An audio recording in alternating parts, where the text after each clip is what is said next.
ಭಾರತ ಮತ್ತು ಉಜ್ಬೇಕಿಸ್ತಾನ್ ನಡುವಿನ 7ನೇ ಆವೃತ್ತಿಯ ಜಂಟಿ ಮಿಲಿಟರಿ ಸಮರಾಭ್ಯಾಸ ಉಜ್ಬೇಕಿಸ್ತಾನ್ನ ನಮಂಗನ್ನಲ್ಲಿ ಯಶಸ್ವಿಯಾಗಿ ಮುಕ್ತಾಯಗೊಂಡಿತು.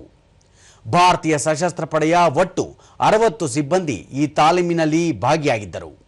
ಉಜ್ಬೇಕಿಸ್ತಾನ್ ಕಡೆಯಿಂದಲೂ ಭೂಸೇನೆ ಮತ್ತು ವಾಯುಸೇನೆಯ ತಲಾ 60 ಸಿಬ್ಬಂದಿ ಪಾಲ್ಗೊಂಡಿದ್ದರು. ಅರೆ ಪರ್ವತ ಪ್ರದೇಶಗಳಲ್ಲಿ ಜಂಟಿ ಕಾರ್ಯಾಚರಣೆಗಳನ್ನು ನಡೆಸುವ ಸಾಮರ್ಥ್ಯವನ್ನು ಹೆಚ್ಚಿಸುವುದು ಮತ್ತು ಉಭಯ ದೇಶಗಳ ನಡುವಿನ ಮಿಲಿಟರಿ ಸಹಕಾರವನ್ನು ಬಲಪಡಿಸುವುದು ಈ ತಾಲೀಮಿನ ಮುಖ್ಯ ಗುರಿಯಾಗಿತ್ತು. ಕಾನೂನು ಬಾಹಿರ ಸಶಸ್ತ್ರ ಗುಂಪುಗಳನ್ನು ಮಟ್ಟ ಹಾಕಲು ಮತ್ತು ಜಂಟಿ ಕಾರ್ಯಾಚರಣೆಗಳಿಗೆ ಸನ್ನದ್ಧರಾಗಲು ಈ ತಾಲೀಮು ಸಹಕಾರಿಯಾಗಿದೆ ಎಂದು ಭಾರತೀಯ ಭೂಸೇನೆ ತಿಳಿಸಿದೆ.